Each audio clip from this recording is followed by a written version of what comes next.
ভালোবাসা চাচা চাচিদের জন্য আমার পক্ষ থেকে অগ্রিম কুরবানির ঈদের শুভেচ্ছা, ঈদুল আজহার শুভেচ্ছা, ঈদ মোবারক।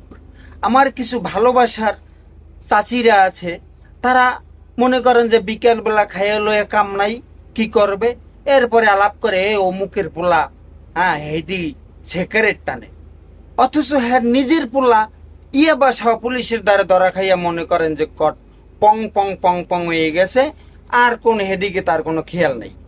আর কিছু ভালোবাসার আঙ্কেল বিকালবেলা মাশাল্লাহ, তার কথা বলাই না, অতুলনীয়, অতুলনীয়।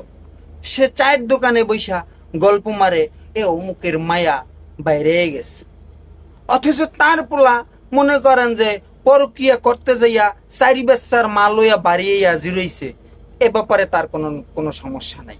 এই ভালোবাসার আঙ্কেলের জন্য ফুল পেনিকা ঈদের শুভেচ্ছা, ঈদের শুভেচ্ছা। চাচা, আমার চাচি ভালো থাকবে না, ঈদের শুভেচ্ছা রইল, একটু ভালো হয়ে যান। ক্যারেক্টারটা এরকমের কেন? শরম করে না? শরম করা উচিত।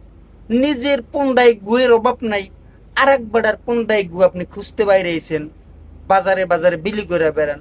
এই ক্যারেক্টারটা সারেন, নিজের ক্যারেক্টার ভালো করেন, নিজের ঘর সামলান, অন্যের ঘরে নিয়ে আপনার তো মাথা ব্যথার কোনো দরকার নেই। আঙ্কেল পং পং পং পং, আঙ্কেল ভালো থাকবেন।